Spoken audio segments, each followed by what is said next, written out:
Shri Venkateswara gold తాకట్టులో ఉన్న మీ బంగారాన్ని విడిపించి కొనబడును.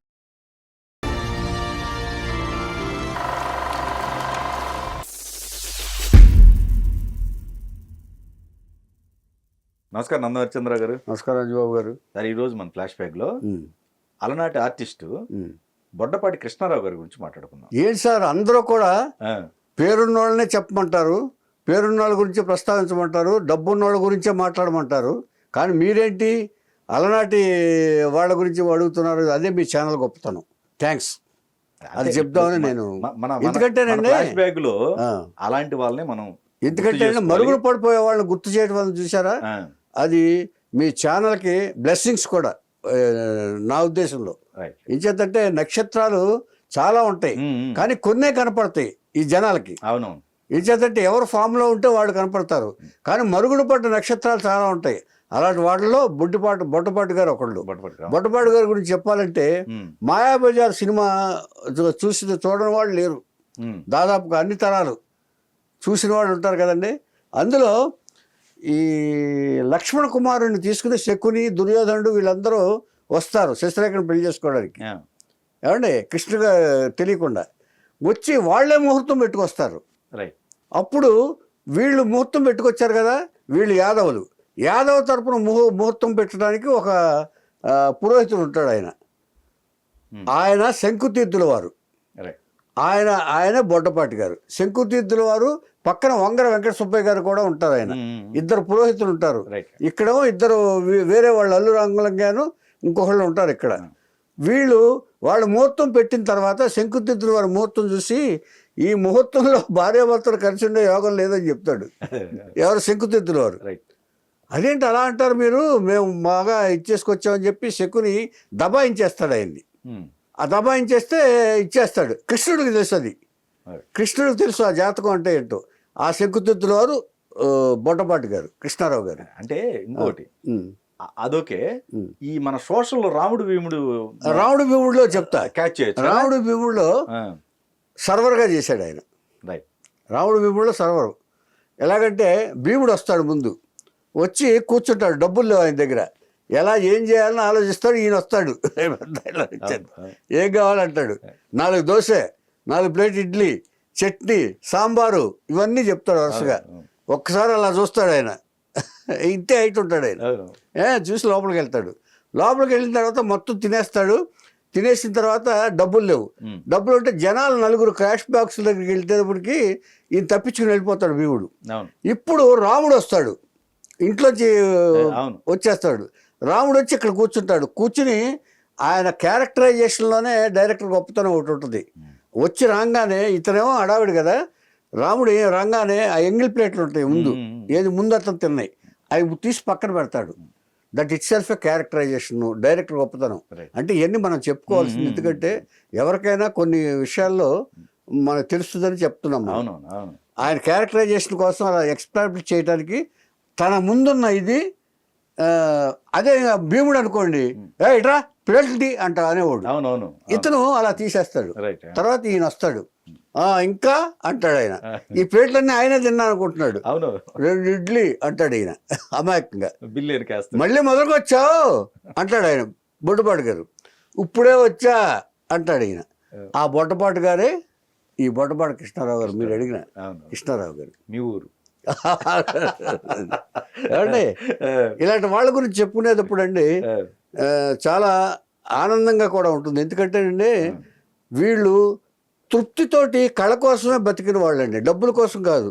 ఎన్ని సినిమాలు చేసినా ఈయనకి ఖాయం భారీ, వేషాలు మాత్రం సారీ ఇంత వేషాలు ఇచ్చారు ఆయన. అవునండి. బందర్ నుంచి ఎంతమంది ఉన్నారండి?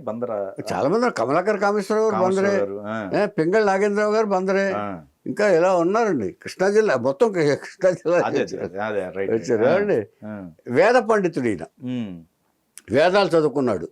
మనం ఇదివరకు వంగర వెంకట సుబ్బయ్య గారి గురించి కూడా చదువుకున్నాం. ఆయన కూడా వేద పండితుడే. జీవితాంతం ఆయన పిలకతోనే ఉన్నాడు, పిలకను తీసేయలే. అవును, అది మనం చెప్పుకున్నాం.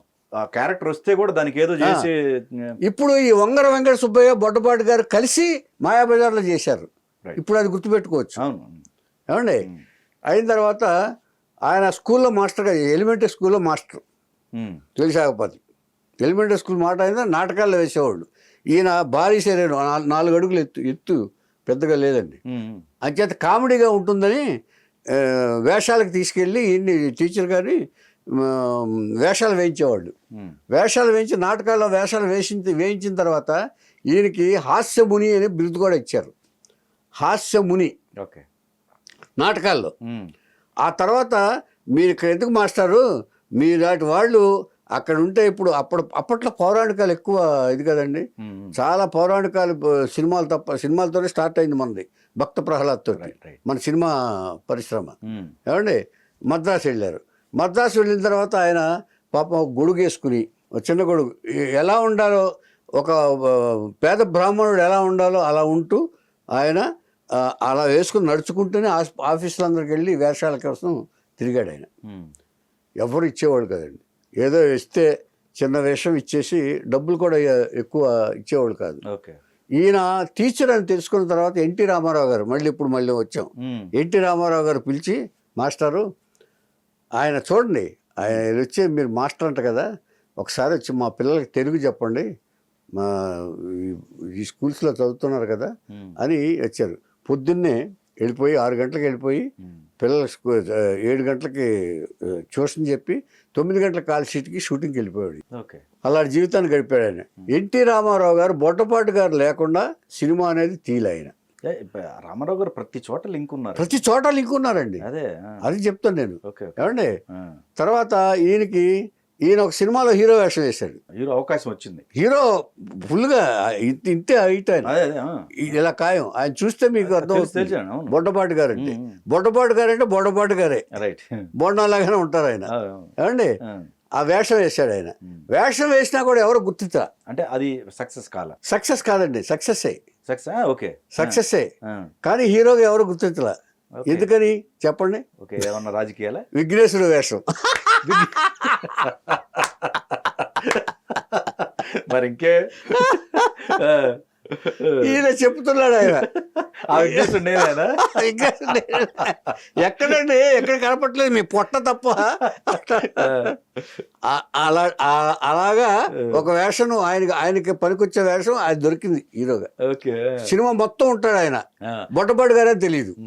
ఆయన ఉంది, వేరే వాళ్ళు ఎవరు ఇచ్చినా కానీ ఆ క్యారెక్టర్ అయితే. కాకపోతే ఈయనకి పర్ఫెక్ట్ ఆయన విఘ్నేశ్వరుడు. అలాంటి వేషాలు వేస్తూ దాదాపుగా అలాగా చిన్న ఒక గొడుగు పట్టుకుని వాళ్ళకి అవసరంగా అప్పట్లో బందర్లో గొడుగు పట్టుకునే స్కూల్కి వెళ్ళేవాడు, గొడుగు పట్టుకుని వచ్చేవాడు. అదే మెడ్రాస్లో కూడా కంటిన్యూ చేశారు ఆయన. ఒక లాల్చి, ఒక పంచి ఈ కట్టుకుని ఈ వేషధారంతో ఆయన తన వేషాన్ని, తన క్యారెక్టర్ని మార్చుకోకుండా వేషాల కోసం ప్రయత్నించి ఎవరు ఏది ఇస్తే అది, ఒక సీన్ వేషం ఇస్తే ఒక సీను, ఒక దాంట్లో గుమస్తా, గుండం కథలో కూడా వేశారు ఆయన. ఇట్లాంటి వేషాలు వేస్తూ దాదాపుగా 500 సినిమాలు వేశాడు ఆయన. కానీ బ్రతుకు గడవదు కదా. చూడండి ఇప్పుడు కౌంట్ చూసారా, 500 సినిమాలు ఏది ఒక సీను. అదే అంటే ఇప్పుడు ఇలా వచ్చే గుమస్తా ఉందనుకోండి, ఆఫీస్లో ఉందనుకోండి, హెడ్ గుమస్తాగా అవును ఇలా వేసిన తర్వాత వీరికి గడవటం కష్టమైపోయిందండి. కష్టమైపోయి తర్వాత ఇక బందరు వెళ్ళిపోయి, అంటే 500 సినిమాలు వేసినా కూడా ఆయన బ్రతుక్కి ఒక్క ఇది కూడా నిలబెట్టుకోపోయేలాపోయాడంటే ఆ పరిస్థితి ఏంటో ఒకసారి ఆలోచించండి. చిన్న క్యారెక్టర్లు అవటం వల్ల, చిన్న క్యారెక్టర్లు అప్పుడు రెమ్యునరేషన్స్ కూడా. తర్వాత